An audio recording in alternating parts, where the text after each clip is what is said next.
فإن خير الحديث كتاب الله وخير الهدي هدي محمد صلى الله عليه وسلم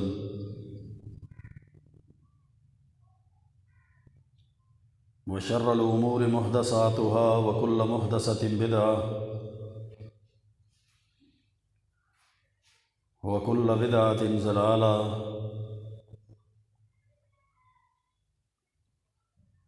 وكل ضلالة في النار۔ قال الله عز وجل في كلامه العزيز: أعوذ بالله السميع العليم من الشيطان الرجيم من همزه ونفخه ونفثه۔ بسم اللہ الرحمن الرحیم۔ وَلَقَدْ آتَيْنَا دَاوُودَ وَسُلَيْمَانَ عِلْمًا وَقَالَ الْحَمْدُ لِلَّهِ الَّذِي فَضَّلَنَا عَلَى كَثِيرٍ مِّنْ عِبَادِهِ الْمُؤْمِنِينَ۔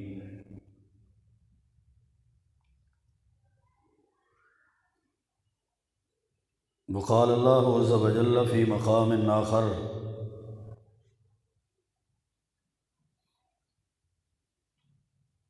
تلك الرسل فضلنا بعضهم على بعض منهم من كلم الله ورفع بعضهم درجات۔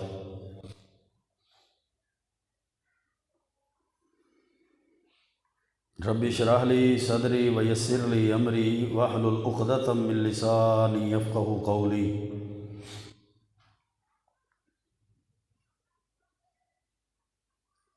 رب زدنی علما سبحانک لا علم لنا الا ما علمتنا انک انت العلیم الحکیم۔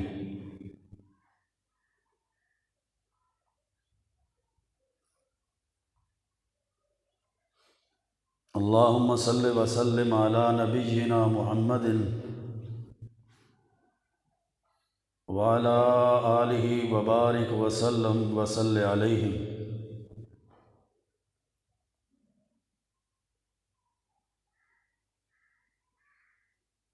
اللہ رب العزت نے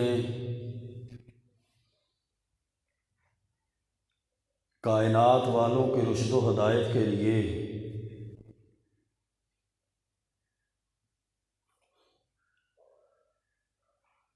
اپنے مقرب برگزیدہ انبیاء اور رسولوں کو دنیا میں مبعوث فرمایا۔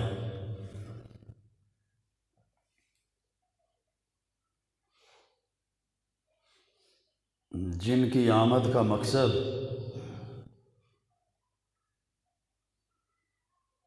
وَلَقَدْ بَعَثْنَا فِي كُلِّ أُمَّةٍ رَسُولًا أَنِ اعْبُدُوا اللَّهَ وَاجْتَنِبُوا الطَّاغُوتَ۔ اللہ رب العزت فرماتے ہیں، ہم نے ہر امت میں ایک رسول کو مبعوث فرمایا،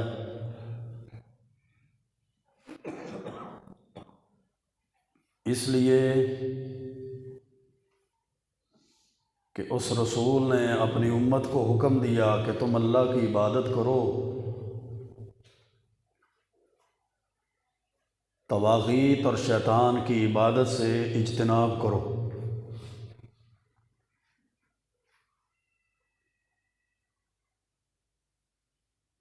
پھر اللہ رب العزت نے 313 رسول اور ہزاروں کی تعداد میں کم و بیش جو نبی بھیجے،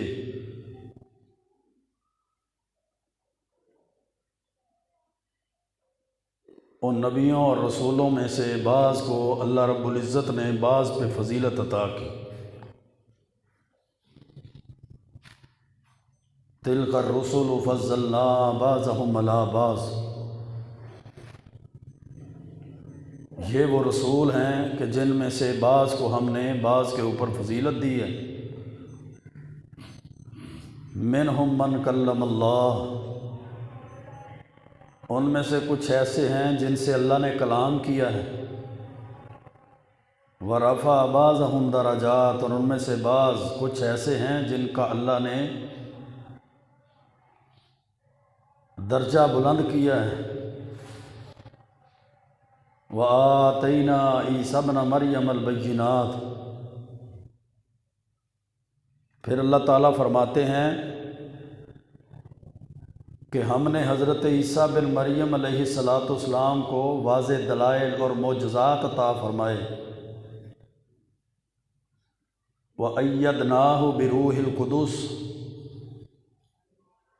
روح القدس جبریل امین کے ساتھ پھر اس کی تائید بھی فرمائی۔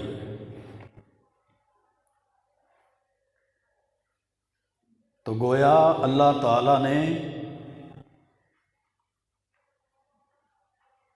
کائنات والوں کی رشد و ہدایت کے لیے انبیاء اور رسولوں کو دنیا میں مبعوث فرمایا، اور ان کی آمد کا مقصد یہ تھا کہ لوگ اللہ کی عبادت کریں اور شیطان اور طواغیت کی عبادت سے بچ جائیں۔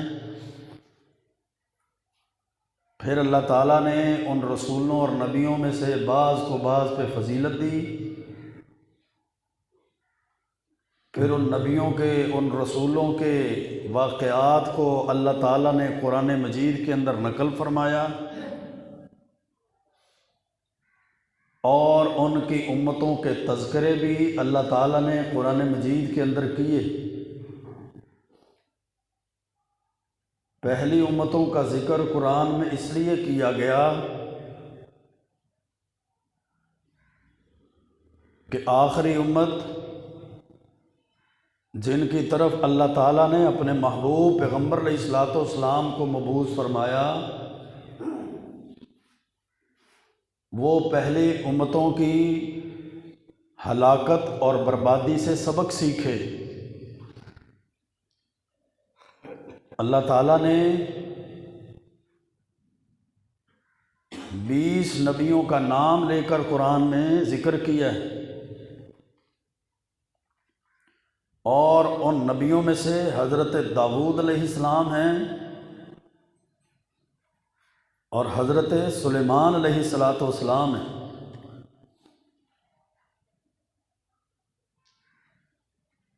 ان باپ بیٹوں کو اللہ تعالیٰ نے نہ صرف نبوت عطا کی تھی، بلکہ اللہ رب العزت نے نبوت کے ساتھ ساتھ اللہ نے دنیا کی بادشاہت بھی عطا کی۔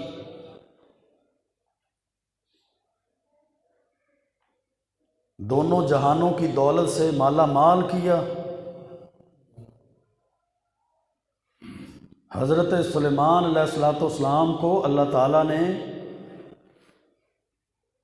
پرندوں چرندوں پر بھی بادشاہی عطا کی، حکمرانی عطا کی، انسانوں اور جنوں کو بھی ان کے تابع کر دیا، اور اللہ تعالیٰ نے ہواؤں کو بھی حضرت سلیمان علیہ السلام کے تابع کر دیا۔ ایسی بادشاہت دی، ایسی سلطنت اور ایسے ملک اللہ نے عطا کیا۔ سورۃ صاد کے اندر اللہ رب العزت نے ارشاد فرمایا کہ حضرت سلیمان علیہ السلام نے اللہ سے دعا کی، رب اغفر لی وہب لی ملک لا ینبغی لأحد من بعدی، اے میرے رب مجھے معاف کر دے اور مجھے ایسی بادشاہت عطا فرما دے، لا ینبغی لأحد من بعدی، جو میرے بعد کسی کو وہ بادشاہت عطا نہ کی جائے، ایسی سلطنت، ایسی حکمرانی، ایسی بادشاہت میرے بعد کسی کو نہ دی جائے۔ انک انت الوہاب، بے شک تو ہی سب کچھ عطا کرنے والا ہے۔ حضرت ابو ہریرہ رضی اللہ تعالیٰ عنہ فرماتے ہیں، صحیح بخاری کی حدیث ہے کہ اللہ کے پیارے پیغمبر علیہ السلام نے فرمایا، میرے صحابہ، ان افریتم من الجن تفلت علی البارحۃ، کل شام میں مسجد میں جب نماز پڑھنے لگا تو ایک بہت بڑا جن، عفریت جن میرے سامنے آ گیا، جس نے مجھ میں نماز میں خلل ڈالنے کی کوشش کی۔ اللہ نے میری مدد کی اور میں نے اس کو پکڑ لیا۔ فَأَرَدْتُ أَنْ أَرْبِطَهَا سَارِيَةً مِنْ سَوَارِ الْمَسْجِدِ، میں نے ارادہ کیا کہ اس جن کو، اس دیو کو پکڑ کر مسجد کے ستونوں میں سے ایک ستون کے ساتھ باندھ دوں۔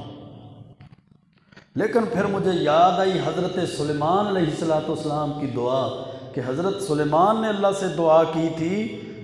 وَهَبْ لِي مُلْكًا لَا يَنبَغِي لِأَحَدٍ مِّن بَعْدِي، اللہ مجھے ایسی بادشاہت عطا فرمانا جو میرے بعد کسی کو نہ ہو۔ تو اللہ نے جنات کے اوپر حکمرانی حضرت سلیمان علیہ السلام کو دی تھی، تو میں نے کہا کہیں میرا یہ عمل حضرت سلیمان علیہ السلام کی دعا کے آڑے نہ آ جائے، اس لیے میں نے پھر اس کو ذلیل کر کے چھوڑ دیا۔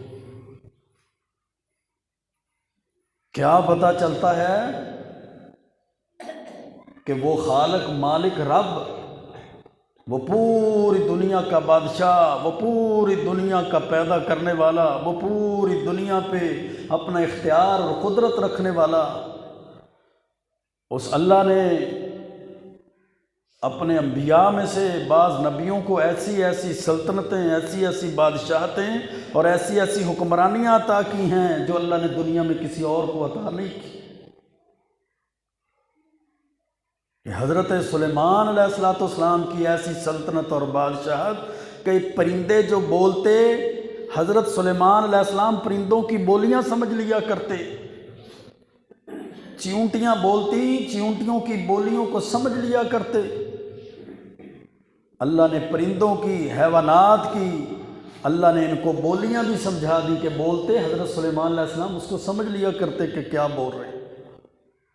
اور اللہ کا قرآن کہتا ہے فَسَخَّرْنَا لَهُ الرِّيحَ تَجْرِي بِأَمْرِهِ رُخَاءً حَيْثُ أَصَابَ،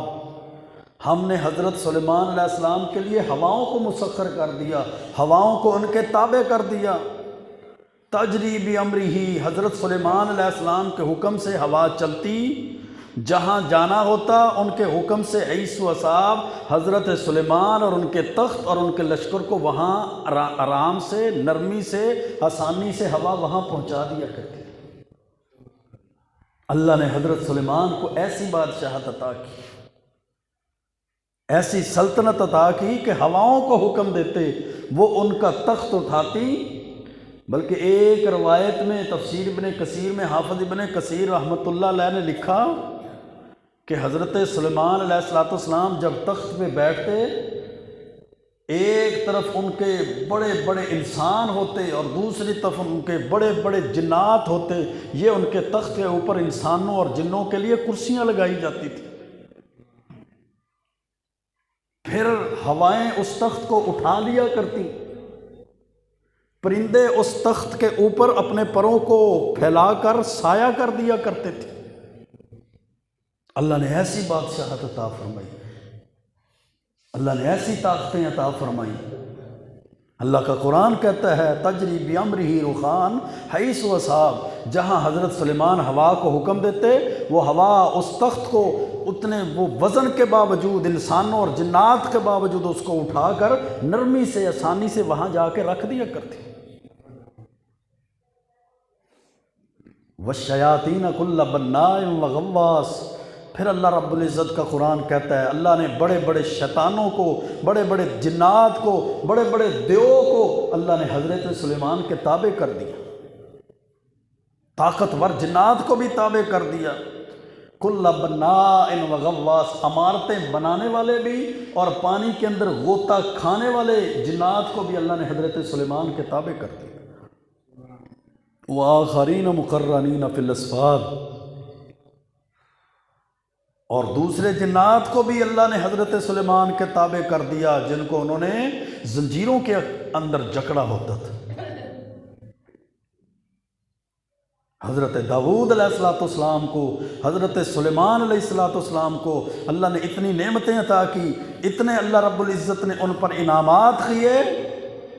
ہواؤں پہ حکمرانیاں دے دی، جنات کے اوپر حکمرانیاں دے دی، اللہ نے پرندوں کے اوپر حکمرانیاں عطا کر دیں، اللہ نے شیاطین کے اوپر ان کو حکمرانیاں عطا کر دیں، ہوائیں ان کے تابع کر دی۔ جب اتنی طاقتیں، اتنے اختیارات اور اتنی اللہ نے حکمرانیاں دیں تو بدلے کے اندر سرکشی نہیں ہے، بدلے کے اندر نافرمانی نہیں ہے کہ اللہ جب انعام دیتا ہے، اللہ کسی بندے پہ نعمتیں کرتا ہے تو نعمتوں کا بدلہ کیا ہے کہ اللہ کی شکر گزاری کی جائے، اللہ کی بندگی کی جائے، اللہ کی عبادت کی جائے۔ مال آنے کی وجہ سے، جائیدادیں آنے کی وجہ سے، حکومتیں آنے کی وجہ سے اللہ کا بندہ سرکش نہ بن جائے۔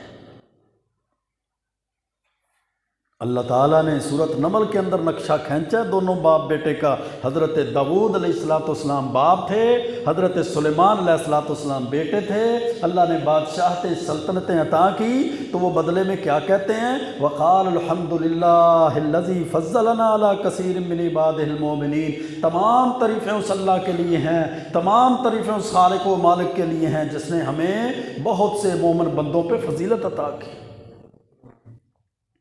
یہ میرے بھائیوں فرق ہوتا ہے ایک سرکش باغی کا اور ایک مومن اور مسلمان کا،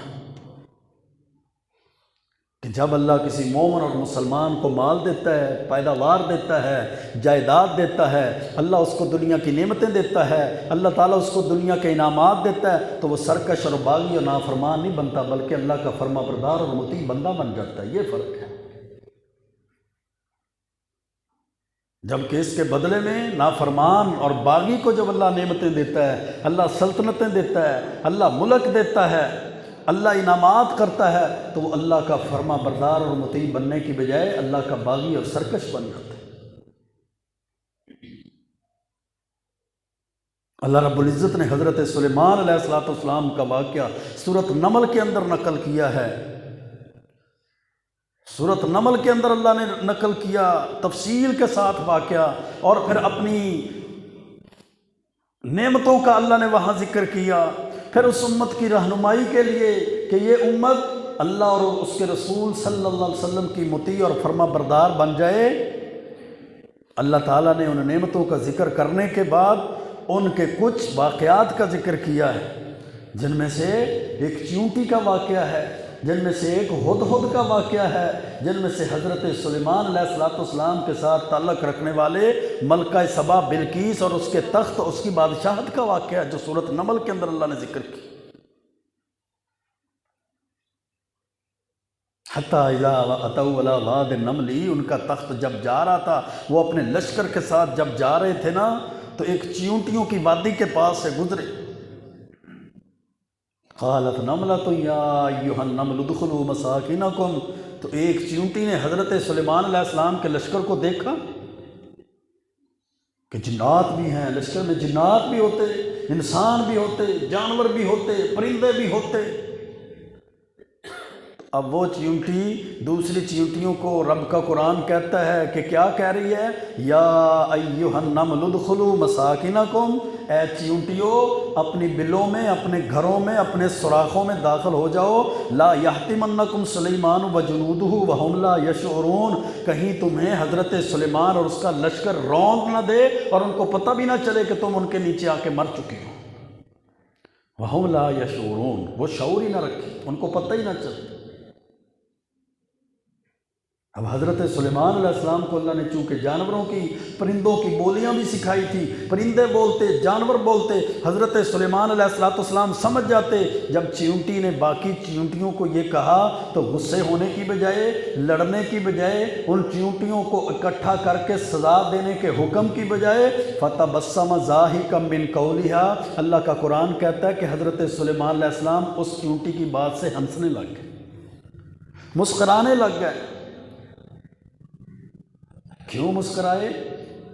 اور کیا فرمایا؟ ربی اوزعنی ان اشکر نعمتک التی انعمت علی، اور کہنے لگے اللہ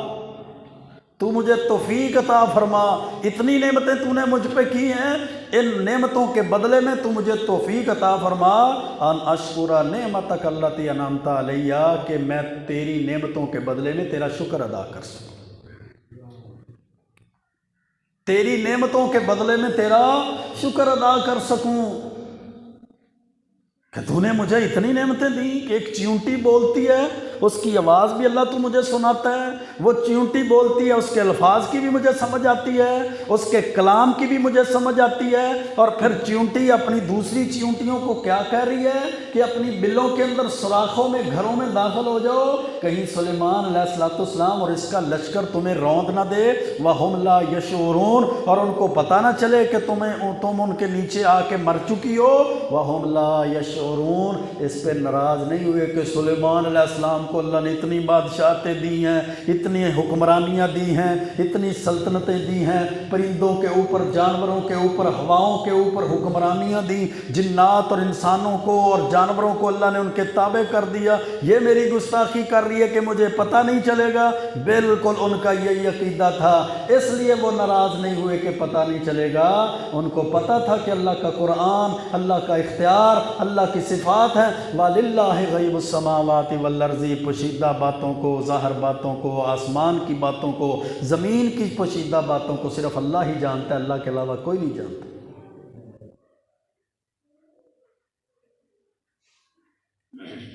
پہلی بات تو عقیدے کی کیا سمجھ آئی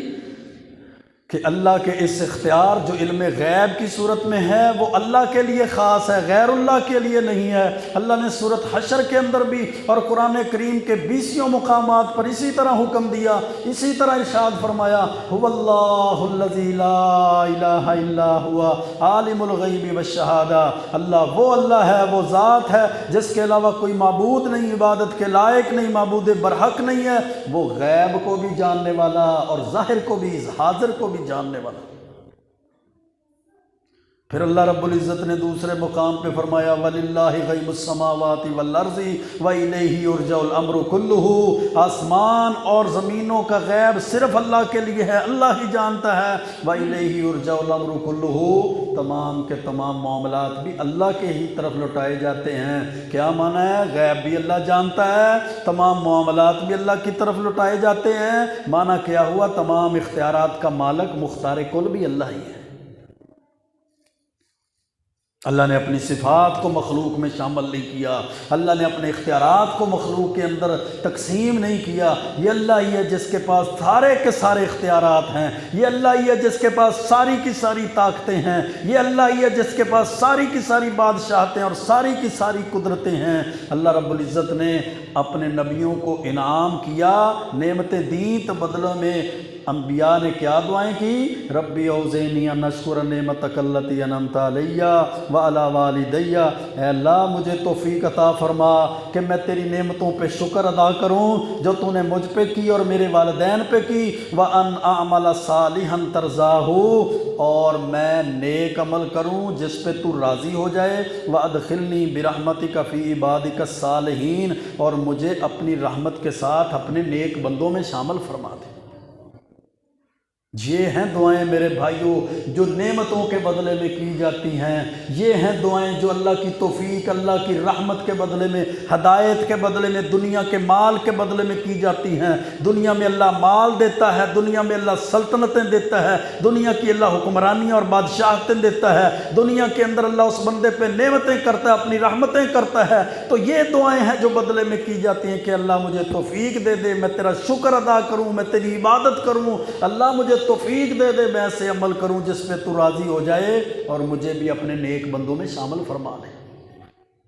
سرکشی نہیں میرے بھائیوں، بغاوت نہیں، میرے تعلقات زیادہ ہو گئے تو میں اللہ کا باغی بن جاؤں، میرا ووٹ بینک زیادہ ہو گیا تو میں سرکش ہو جاؤں، میری پیداوار زیادہ ہو گئی تو میں نمازیں چھوڑ دوں، میرا کاروبار وسیع ہو گیا تو میں مسجد کا دروازہ دیکھنا بھی چھوڑ دوں، میری جناب جائیداد اور وراثت بہت زیادہ ہو گئی تو میں اللہ کے آگے سجدہ کرنے سے ہی منکر ہو جاؤں، میں اللہ اور اس کے رسول کا باغی ہو جاؤں۔ نہیں میرے بھائیوں، جس قدر نعمتیں زیادہ ہوتی جائیں گی اسی قدر اللہ کی توفیق، اللہ کی عبادت بھی زیادہ، اللہ کا شکرانہ بھی زیادہ ہوتا جائے گا۔ جس قدر اللہ بندے کو زیادہ نعمتوں سے نوازتا جائے گا، ان نعمتوں کا پھر بندے پہ حق یہ ہے کہ بندہ جھکتا بھی زیادہ جائے گا، عبادت بھی زیادہ کرتا جائے گا اور اللہ کا شکر بھی زیادہ ادا کرتا جائے گا۔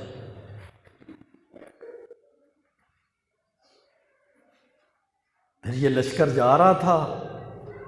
لشکروں کے اندر پرندے بھی تھے، لشکر کے اندر جنات بھی تھے، اس لشکر کے اندر انسان بھی تھے۔ ہوائیں اس جناب تخت سلیمانی کو اٹھا لیا کرتی تھیں، ہد ہد نظر نہ آیا۔ اللہ کا قرآن کہتا ہے حضرت سلیمان علیہ السلام نے جب اپنے لشکر کے اندر پرندوں میں، حیوانات میں، جانوروں میں، انسانوں میں دیکھا تو ہد ہد نظر نہ آیا، تو فرمایا وَتَفَقَّدَ الطَّيْرُ فَقَالَ مَا لِيَ لَا أَرَى الْهُدْهُدَ أَمْ كَانَ مِنَ الْغَائِبِينَ۔ ہد ہد غائب ہے، مجھے کیا ہے، میں ہد ہد کو نہیں دیکھ رہا، مجھے نظر نہیں آ رہا، یا وہ غائب ہے، موجود ہی نہیں ہے اس لشکر کے اندر۔ لَأُعَذِّبَنَّهُ عَذَابًا شَدِيدًا، بلا اجازت کہاں چلا گیا، لشکر سے کہاں غائب ہو گیا؟ جب آئے گا نا تو میں اس کو سخت سزا دوں گا، عذاب دوں گا۔ أَوْ لَأَذْبَحَنَّهُ، یا اس کو میں ذبح ہی کر دوں گا۔ أَوْ لَيَأْتِيَنِّي بِسُلْطَانٍ مُبِينٍ، ہاں میرے پاس کوئی واضح دلیل لے کے آئے، کوئی گواہی لے کے آئے کہ میں وہاں گیا تھا، پھر اس کو چھوڑوں گا، ورنہ اس کو سزا دوں گا۔ حضرت سلیمان فرمانے لگے پھر اس کو ذبح بھی کر سکتا۔ اب تھوڑی دیر گزرتی ہے، اللہ کی مخلوقات میں سے ایک مخلوق، پرندوں میں سے ایک پرندہ ہد ہد حضرت سلیمان علیہ السلام کے پاس واپس آ جاتا ہے، اور کیا کہتا ہے فَمَكَثَ غَيْرَ بَعِيدٍ فَقَالَ أَحَطتُ بِمَا لَمْ تُحِطْ بِهِ وَجِئْتُكَ مِنْ سَبَإٍ بِنَبَإٍ يَقِينٍ۔ تھوڑی دیر گزری، ہد ہد آیا اور کہنے لگا اے حضرت سلیمان علیہ السلام، میں نے ایسی چیز کا احاطہ کیا ہے، میں نے وہ علاقہ، وہ چیز، وہ جگہ، وہ لوگ دیکھے ہیں جو آپ کے علم میں نہیں، بِمَا لَمْ تُحِطْ بِهِ، جو آپ احاطہ نہیں کر سکتے، آپ کو ان کا نہیں پتہ۔ میں تو سبا کے علاقے سے ایک یقینی خبر لے کر آیا ہوں۔ وہ کون سی یقینی خبر ہے؟ میں نے کیا دیکھا ہے؟ حضرت سلیمان علیہ السلام کو ہد ہد بتانے لگا انی وجدت امرأۃ تملکہم وأوتیت من کل شیء ولہا عرش عظیم، میں نے ایک عورت کو دیکھا جو عورت اس علاقے کے لوگوں کی بادشاہ تھی، ملکہ تھی، اور اس کو ہر چیز دی گئی ہے، اور اس کا بہت بڑا تخت بھی ہے۔ اور تخت کیسا تھا ملکہ سبا بلقیس کا کہ اس کے اوپر ہیرے لگے ہوئے ہیں، جواہرات لگے ہوئے ہیں، سونا لگا ہوا ہے، مزین کیا ہوا ہے، خوبصورت تخت ہے۔ مفسرین اور مورخین نے تو بہت کچھ لکھا اس کے بارے میں کہ اتنے گز لمبا، اتنے گز چوڑا اور اتنا وزنی، اور اس کی حفاظت کے لیے وہ جناب اتنے ہزار فوج وہاں تعینات ہوا کرتی۔ تو وہ ہد ہد کیا کہتا ہے حضرت سلیمان کو کہ میں نے ایک عورت کو دیکھا ہے جو عورت ان لوگوں کی بادشاہ ہے، اس کو ہر چیز دی گئی ہے، اور اس کو اس کے لیے ایک بہت بڑا تخت بھی ہے، بہت بڑا عرش بھی ہے اس کے لیے۔ وجدتها وقومها يسجدون للشمس من دون اللہ، حضرت سلیمان میں نے اس قوم کو دیکھا ہے وہ اللہ کو چھوڑ کر سورج کی عبادت کرتے۔ میں آپ کو یہ بتانا چاہتا ہوں کہ وہ سورج کے پجاری ہیں، وہ اللہ کی عبادت نہیں کرتے، من دون اللہ، اللہ کو چھوڑ کر سورج کو سجدے کرتے ہیں۔ وَزَيَّنَ لَهُمُ الشَّيْطَانُ أَعْمَالَهُمْ، شیطان نے ان کے لیے ان کے اعمال کو مزین کر دیا ہے۔ فَصَدَّهُمْ عَنِ السَّبِيلِ، سیدھے راستے سے روک دیا ہے۔ فَهُمْ لَا يَهْتَدُونَ، پس وہ ہدایت یافتہ نہیں۔ کیا معنی ہوا؟ جو اللہ کی عبادت نہیں کرتا وہ ہدایت یافتہ نہیں ہے، جو اللہ کی عبادت نہیں کرتا وہ سیدھے راستے سے رکا ہوا ہے، جو اللہ کی عبادت نہیں کرتا شیطان نے اس کے لیے اس کے اعمال کو مزین کیا ہے۔ اللہ یسجدوا للہ الذی یخرج الخبأ فی السماوات والارض، ہد ہد کہتا ہے ہد ہد وہ اللہ کی عبادت کیوں نہیں کرتے، وہ اللہ کو سجدے کیوں نہیں کرتے، وہ لوگ اللہ کی عبادت اور پرستش کیوں نہیں کرتے؟ یخرج الخبأ فی السماوات والارض ویعلم ما تخفون وما تعلنون، وہ اللہ تو آسمان زمین کی پوشیدہ چیزوں کو نکال دیتا ہے، پوشیدہ چیزوں کو جانتا ہے، علم رکھتا ہے۔ اللہ لا الہ الا هو رب العرش العظیم، اللہ وہ رب ہے جس کے علاوہ کوئی عبادت کے لائق نہیں ہے، اور وہ عرش عظیم کا مالک ہے۔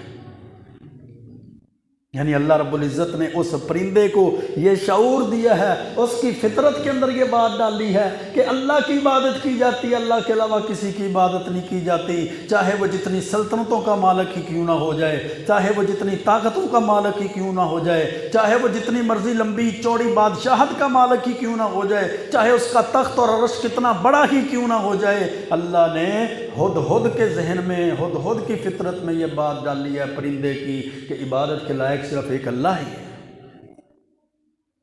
اگر یہ بات سمجھ آ جائے تو ایک جانور کو آ جائے، ایک پرندے کو آ جائے، ایک چیونٹی کو آ جائے، اور اگر نہ سمجھ آئے تو انسان کے اتنے بڑے دماغ میں نہ سمجھ آئے، وہ اللہ کی عبادت کو چھوڑ کر غیر اللہ کی عبادت کرتا پھرے، وہ اللہ کو چھوڑ کر غیروں کو پوجتا پھرے، وہ اللہ کو چھوڑ کر زندوں کو پوجتا پھرے، وہ اللہ کو چھوڑ کر مردوں کو پوجتا پھرے، جس کو اللہ نے پیدا کیا ہے وہ اس کی عبادت پوجا پرستش کرتا پھرے۔ اللہ کے پیارے پیغمبر علیہ السلام نے فرمایا نا، ایک نبی اور اس کے ساتھی وہ نماز استسقاء کے لیے، بارش کی دعا کے لیے باہر جا رہے تھے کہ انہوں نے راستے میں دیکھا ایک چیونٹی اپنے پاؤں آسمان کی طرف کر کے لیٹی ہوئی ہے، الٹا لیٹی ہے اور دعا کر رہی ہے، اللہ ہم تیری مخلوقات میں سے ایک مخلوق ہیں، یا اللہ ہمیں بارش کی ضرورت ہے، تیری رحمت سے ہم بے نیاز نہیں ہو سکتے، تیری رحمت سے اللہ ہم بے پرواہ نہیں ہو سکتی، ہم چھوٹی سی مخلوق ہیں، اللہ ہم پہ بارش برسا دے، بارش کو نازل فرما دے۔ اللہ کے نبی نے جب یہ بات سنی تو اپنے ساتھیوں کو واپس لے آئے، آؤ میرے صحابہ، میرے ساتھیوں واپس آ جاؤ، اللہ کی مخلوقات میں سے ایک مخلوق نے دعا کی ہے، اللہ نے اس کی دعا کی وجہ سے تمہارے اوپر بھی اللہ بارش نازل فرما دے گا۔ یعنی وہ چیونٹی نہ جس کی آنکھیں نظر آتی ہیں، نہ جس کا دماغ نظر آتا ہے، نہ جس کا سر نظر آتا ہے، عقیدہ توحید کی، اللہ کے اختیارات کی، اللہ کی صفات کی، اللہ کی بادشاہتوں کی، اللہ کے ملک اور ملک کی سمجھ آ جائے تو چیونٹی کو آ جاتی ہے، نہ سمجھ آئے تو اتنے بڑے موٹے دماغ کا مالک انسان یہ اللہ کی عبادت نہیں کرتا، اور اللہ کو چھوڑ کر کبھی کہتا ہے اختیارات فلاں کے پاس ہے، اللہ کو چھوڑ کر کہتا ہے اولاد فلاں دینے والا ہے، اللہ کو چھوڑ کر کہتا ہے بادشاہتیں فلاں دینے والا ہے، اللہ کو چھوڑ کر کہتا ہے جناب وہ ملک اور ملک وہ دینے والا ہے، اللہ کو چھوڑ کر کہتا ہے شفا، کامیابی، یہ فلاں فلاں اختیارات فلاں کے پاس ہیں، وہ اللہ کو چھوڑ دیتا ہے اور اللہ کے اختیارات اور صفات کو مخلوقات میں شامل کر دیتا ہے۔ اب حضرت سلیمان علیہ السلام نے جب ہدہد کی بات کو سنا تو فرمانے لگے سننظر اصدقت ام کنت من الکاذبین، ان قریب دیکھیں گے ہم کیا تو جھوٹ بولتا ہے یا تو سچ بولتا ہے۔ ایک خط لکھا، خط کے اندر مختصر سے کلمات لکھے اور وہ خط لکھ کر ہدہد کو دے دیا۔ کیا لکھا؟ انہ من سلیمان و انہ بسم اللہ الرحمن الرحیم اللہ تعلوا علی واتونی مسلمین۔ صرف اتنا ہی خط تھا، یہ خط حضرت سلیمان کی طرف سے لکھا جا رہا ہے، بسم اللہ الرحمن الرحیم، اللہ کے نام سے شروع کرتا ہوں جو نہایت رحم کرنے والا بہت مہربان ہے، اللہ تعلوا علی، کہ تم سرکشی نہ کرو، مجھ پہ سرکشی اور بغاوت نہ کرو، فرما بردار ہو کے مسلمان بن کے اللہ اور اس کے رسول کے مطیع بن کے میرے پاس آ جاؤ۔ یہ مختصر اور جامع کلمات لکھ کر بھیج دی۔ بعض محدثین اور مؤرخین نے لکھا ہے یہ پہلی دفعہ بسم اللہ تھی جو اللہ کی طرف سے نازل کی گئی تھی، اور اللہ کی طرف سے نازل شدہ بسم اللہ کو حضرت سلیمان علیہ السلام نے لکھا تھا۔ کیا بات سمجھ آئی کہ جب تحریر لکھنی ہے، جب کوئی کام یا کام شروع کرنا ہے تو 786 اور 514 اور 302 اور 420 نہیں، اللہ کا نام لکھیں، بسم اللہ الرحمن الرحیم لکھیں، اللہ کے اچھے اچھے نام ہیں، وَلِلَّهِ الْأَسْمَاءُ الْحُسْنَى فَادْعُوهُ بِهَا، اللہ کا قرآن کہتا ہے اللہ کے اچھے اچھے نام ہیں، اللہ کو ان کے ذریعے سے پکارو۔ اللہ کا نام لکھنے کی بجائے ہند سے لکھنے شروع کر دو، 786 لکھنا شروع کر دو۔ یہ سازشیں ہیں شیطانوں کی، یہ سازشیں ہیں غیر مسلموں کی، جس کے اندر ہم ہاتھ کرنے چڑھ جاتے ہیں اور اللہ کا نام اور بسم اللہ لکھنے کی بجائے پتہ نہیں کیا کیا لکھ دیتے ہیں، اور کیا بات سمجھ آتی ہے۔ طریقہ وہی کامیابی والا ہے جو اللہ اور اس کے رسول نے بتایا۔ اب ہدہد اس خط کو لے گیا، ملکہ سبا بلقیس کو دے دیا گیا، اس نے وہ خط پڑھا، اپنے جناب وہ وزیروں سے مشاورت کی، وہ جو ان کی قومی اسمبلی اور پارلیمنٹ ہاؤس کی پارلیمانی پارڈروں وہ جناب لیڈروں کو جمع کر لیا کہ یہ خط آیا ہے، ایسا ہے ایسا ہے۔ وہ فیصلہ کیا گیا کہ یہ بھی کوئی دنیا کا بادشاہ ہوگا، دنیا کا لالچ، دنیا کا متاع چاہتا ہوگا۔ فیصلہ کیا گیا کہ کوئی بہت بڑا خزانہ اور بہت قیمتی تحائف اس کو بھیج دیے جائیں، اگر تو یہ دنیا کا بادشاہ ہوا، دنیا کا مال چاہتا ہوا تو خاموش ہو جائے گا، اگر یہ اللہ کا سچا پیغمبر ہوا تو پھر دنیا کو قبول نہیں کرے گا، خزانوں اور تحفوں کو قبول نہیں کرے گا، پھر وہ جانا ہی پڑے گا، پھر جناب اللہ اور اس کے رسول کی اطاعت اور فرما برداری کرنی ہی پڑے گی۔ اس نے بڑے قیمتی تحائف سونے کی صورت میں، چاندی کی صورت میں، اور پتہ نہیں کیا کیا، اور کتنے ہی غلام اور کتنے ہی لونڈیاں اور کتنے ہی نوجوان وہ بھیج دیے۔ حضرت سلیمان علیہ السلام کے پاس ملکہ سبا بلقیس کا قاصد آ گیا، حضرت سلیمان نے اس قاصد کو واپس بھیج دیا، ان تحفے تحائف کو بھی واپس بھیج دیا کہ تمہارے ان تحفوں کی، تمہارے ان قیمتی خزانوں کی، دنیا کے مال کی ضرورت نہیں ہے، تم سرکش ہو، تم باغی ہو، اللہ کے نافرمان ہو چکے ہو، تم اللہ کی عبادت نہیں کرتے، غیروں کی عبادت کرتے ہو، سورج کی پوجا پرستش کرتے ہو، تمہارے لیے یہی بہتر ہے کہ میرے پاس مسلمان فرما بردار بن کے آ جاؤ، ورنہ ہمارا لشکر جب تم پر چڑھائی کرے گا تم ہمارے لشکر کا مقابلہ نہیں کر سکو گے، ذلیل اور خوار ہو جاؤ گے، رسوا ہو جاؤ گے، تمہیں دنیا کے اندر ذلیل اور خوار کر دیا جائے۔ ملکہ سبا بلقیس سمجھ گئی کہ یہ دنیا کا کوئی بادشاہ، دنیا کا کوئی مال لینے والا نہیں ہے، یہ اللہ کا پیغمبر ہے، جانا ہی پڑے گا۔ اللہ کے پیغمبر کے پاس مشورہ کیا، اسلام کی حالت میں جانے کی تیاری کی، اپنے لاہ و لشکر کے ساتھ، اپنی فوجوں کے ساتھ، اپنے جناب وزراء اور مشراء کے ساتھ، اپنی کیبنٹ اور کابینہ کے ساتھ، مجلس مشاورت کے ساتھ آنے لگے فرما بردار ہو کر۔ ادھر حضرت سلیمان علیہ السلام کہتے ہیں کہ اس بلقیس کا جو اتنا قیمتی، اتنا وہ مہنگا اور اتنا خوبصورت لشکر ہے وہ کون لے کے آئے گا؟ ایک جن نے کہا میں لے کے آؤں گا، ایک اللہ کا بندہ تھا جس کے بارے میں تفسیر طبری میں حضرت عبداللہ بن عباس رضی اللہ تعالیٰ عنہ فرماتے ہیں، اور اللہ کا قرآن کہتا ہے قال الذی عندہ علم من الکتاب، سورۃ نمل آیت نمبر 40 ہے، اس شخص نے کہا جس کو اللہ نے کتاب کا علم دیا تھا، یعنی وہ اس وقت کی کتاب اللہ کا عالم تھا، وہ عالم دین نے کہا انا آتی کا بھی قبل ان یرتد الیک طرفک، کہ میں وہ جناب وہ تخت لے کر آؤں گا آپ کی آنکھ کے جھپکنے سے پہلے ہی۔ تفسیر طبری کے اندر حضرت عبداللہ بن عباس فرماتے ہیں یہ شخص حضرت سلیمان علیہ السلام کا کاتب تھا، اللہ کے اسم اعظم کو جانتا تھا، اللہ کے اسم اعظم کا جناب عالم تھا، اللہ کی کتاب کا عالم تھا۔ اس نے وضو کیا، وضو کرنے کے بعد دعا میں مشغول ہو گیا، اور دعا کیا کی؟ یا ذل جلال والاکرام یا الہنا و الہ کل شیء الہا واحدا لا الہ الا انت ائتنی بعرشها۔ اس نے دعا کی اے جلال و اکرام والے، اے شان و شوکت والے اللہ، تو ہمارا بھی الہ ہے، ہر چیز کا الہ ہے، تو اکیلا ہی الہ ہے، لا الہ الا انت، تیرے علاوہ کوئی الہ نہیں، بادشاہ نہیں، معبود نہیں ہے، خالق اور مالک اور رازق نہیں ہے۔ ائتنی بعرشها، ہمارے پاس اس عرش کو لیا۔ کہتے ہیں اس نے ابھی دعا ہی کی تھی، حضرت سلیمان علیہ السلام نے نظر کو اٹھا کر ہی دیکھا تھا تو اللہ کے حکم سے وہ عرش ملک یمن سے حضرت سلیمان علیہ السلام کے سامنے آ گیا۔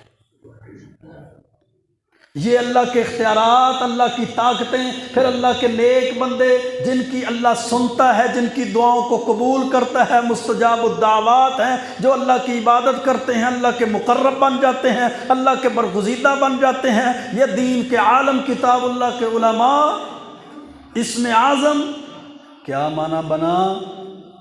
اللہ اپنے نیک بندوں کی دعاؤں کو سنتا اور قبول کرتا ہے۔ کیا معنی بنا کہ جب اللہ کو پکارا جائے اللہ وہ دعا کو قبول کرتا ہے۔ کیا معنی بنا کہ اللہ کے اسم اعظم سے جب اللہ کو پکارا جائے ذل جلال والاکرام، یا ذل جلال والاکرام، تو اللہ اپنے اسم اعظم کے نام کے وسیلے سے اللہ اس دعا کو قبول کر لیتا ہے۔ اس لیے تو اللہ کا قرآن کہتا ہے وَلِلَّهِ الْأَسْمَاءُ الْحُسْنَىٰ فَادْعُوهُ بِهَا، اللہ کے اچھے اچھے نام ہیں، تم اللہ کو ان ناموں کا وسیلہ ڈالو، اللہ کو ان ناموں کا واسطہ ذریعہ ڈالو۔ تم غیر شرعی وسیلے ڈالتے ہو، دیکھتے نہیں ہیں دعاؤں کو مزین کرنے کے لیے فلاں کے دوپٹے کا واسطہ، فلاں کے گرنے والے خون کا واسطہ، فلاں کی مٹی کا واسطہ، یا اللہ ایسا واسطہ ایسا نہیں میرے بھائیو، شریعت کے اندر 3 وسیلے جائز ہیں۔ وَلِلَّهِ الْأَسْمَاءُ الْحُسْنَى، اللہ کو اللہ کے ناموں کے وسیلے سے مانگا جائے، اللہ سے اللہ کے ناموں کے وسیلے سے دعا کی جائے۔ دوسرا وسیلہ اپنے نیک اعمال کو اللہ کے سامنے رکھا جائے، جیسے صحیح بخاری کی حدیث ہے۔ اور تیسرا وسیلہ اللہ کا نیک بندہ، اللہ کا ولی دین کا، عالم دین کا، متبع فرما بردار زندہ ہے، دنیا میں موجود ہے، اس سے جا کے دعا کرائی جائے۔ اللہ اس کی دعا کے وسیلے سے بندے کی دعا کو سن لیتا ہے۔ دعاؤں کا وسیلہ، جب اللہ کے نبی علیہ السلام دنیا سے چلے گئے، اپنے خالق مالک کے پاس چلے گئے، حضرت عمر فاروق کا دور تھا، صحیح بخاری کی حدیث ہے، حضرت عمر فاروق رضی اللہ تعالیٰ عنہ پھر حضرت عباس نبی مکرم علیہ السلام کے چچا کو لے کر دعا کرانے کے لیے باہر گئے، وہاں جا کے دعا کرائی، حضرت عباس نے دعا کرائی، اللہ نے بارش نازل فرما دی۔ کیا معنی ہوا؟ نیک زندہ بندے سے دعائیں کرانی چاہیے، اس کی دعاؤں کا وسیلہ ہوتا ہے۔ بلقیس کو دعوت کا پیغام دیا، پیغام نبوت دیا، تحفوں کی واپسی ہوئی، بلقیس کا لشکر جاہ و جلال اور اس کی فوجیں، اس کے وزراء اور اس کی مشراء ملک سبا آ گئی۔ ان کے آنے سے پہلے حضرت سلیمان نے فرمایا نکروا لہا عرشہا ننظر تہتدی ام تکون من الذین لا یہتدون، سورۃ نمل ہے، فرمایا اس کے عرش کو، اس کے جناب تخت کو بدل دو، یہ پہچانتی بھی ہے کہ نہیں پہچانتی۔ جب اس کو بدل دیا گیا، اس سے پوچھا گیا، اس نے کہا میرا ہی عرش ہے، میرا ہی یہ تخت ہے۔ بہت بڑا محل تیار کیا گیا، شیشے کے محل تھے، اللہ کا قرآن کہتا ہے شیشے کا محل تیار کیا گیا، پھر اس کے نیچے پانی چھوڑا گیا، بلقیس کو وہاں لایا گیا کہ اس میں داخل ہو جا۔ جب وہ داخل ہونے لگی تو اس نے اپنی پنڈلیوں سے کپڑوں کو اٹھا لیا کہ پانی ہے، فرمایا پانی نہیں ہے، یہ تیرے امتحانات ہیں، یہ اللہ کی نعمتیں ہیں جو یہاں ذکر کی جاتی ہیں، یہ اللہ کی نعمتیں ہیں کہ تو تھوڑی سی بادشاہت، تھوڑے سی وزیر، تھوڑی سی فوج، وہ تھوڑے سے مال پہ راضی ہو کر بیٹھی اور سمجھتی ہے اپنے رب اللہ کے مقابلے میں تو نے رب بنائے ہوئے ہیں، الہ کے مقابلے میں الہ بنائے ہوئے ہیں۔ یہاں پتہ چلے اللہ نے کتنا مال دیا، کتنی بادشاہتیں دی، دنیا کی کتنی وزارتیں دی ہیں، دنیا کی کتنی، اللہ رب العزت نے اس کو اتنی بڑی بادشاہت حضرت سلیمان علیہ السلام کو دی۔ قیل لها ادخل السرح فلما رأته حسبته لجة وكشفت ساقيها قال انه سرح ممرد من قوارير، تو پھر کیا کہا بلقیس نے جب یہ مناظر دیکھے سمجھ گئی یہ اللہ کا سچا پیغمبر ہے، اللہ بھی سچا، اس کے نبی بھی سچے، اس کا دین بھی سچا، اس کا اسلام بھی سچا۔ ربی انی ظلمت نفسی، کہنے لگی ہے میرے رب میں نے اپنی جان پہ ظلم کیا، واسلمت مع سلیمان، اور میں فرما بردار ہو گئی حضرت سلیمان علیہ السلام کے ساتھ، للہ رب العالمین، جو تمام جہانوں کا رب ہے۔ میرے بھائیو، اللہ سچا تھا، اللہ سچا ہے، اللہ کے نبی سچے تھے، اللہ کے نبی سچے ہیں، اللہ کا سچا دین اس وقت بھی سچا تھا، آج بھی سچا ہے، چاہے وہ پارلیمنٹوں سے آواز آنی شروع ہو جائے، چاہے وہ عدلیہ بک جائیں، چاہے وہ سیاستدان بک جائیں اور اسلام کی توہین نعوذ باللہ کرنی شروع کر دیں، مساجد کو مسمار کرنا شروع کر دیں، اسلام کے خلاف ملحد اکٹھے ہو جائیں، بے دین ایتھسٹ دہریے اکٹھے ہو جائیں، پھر بھی اللہ کا دین سچا ہے۔ الاسلام یعلو ولا یعلی علیہ، اسلام ہی غالب تھا، اسلام ہی غالب رہے گا۔ صرف ضرورت اس بات کی ہے کہ ہم اپنے تعلقات کو اسلام کے ساتھ مضبوط رکھیں، اپنے رشتے کو اسلام کے ساتھ مضبوط رکھیں، ہم اسلام پہ کٹ مرنے اور اسلام پہ عمل کرنے کے لیے تیار ہو جائیں۔ جنہوں نے اسلام کو مان لیا، دل و جان سے تسلیم کیا، اللہ نے دنیا میں بھی عزتیں عطا فرمائی ہیں، اللہ نے آخرت میں بھی عزتیں عطا فرمائی، اور اللہ کا قرآن کہتا ہے لا غالبن انا ورسلی، میں اور میرے رسول ہی غالب آئے ہیں۔ اللہ کا قرآن کہتا ہے ان کنتم وانتم العالون ان کنتم مومنین، اللہ نے غلبہ تمہارا رکھا ہے، اگر تم اللہ اور اس کے رسول کے فرما بردار بن جاؤ گے تو پوری کائنات اللہ تمہاری فرما بردار بنا دے۔ آئیے قرآن و سنت کی طرف لوٹتے ہیں، اپنے اعمال، عقائد کو، اپنے نظریات کو قرآن و سنت کے مطابق ڈھالتے ہیں۔ اللہ سے دعا ہے اللہ ہمیں زندہ رکھے، دین اسلام پہ، موت دے تو اسلام کی بہترین موت، ایمان پہ بہترین موت عطا فرمائے۔ واقول قولی ھذا استغفر اللہ لی ولکم ولسائر المسلمین۔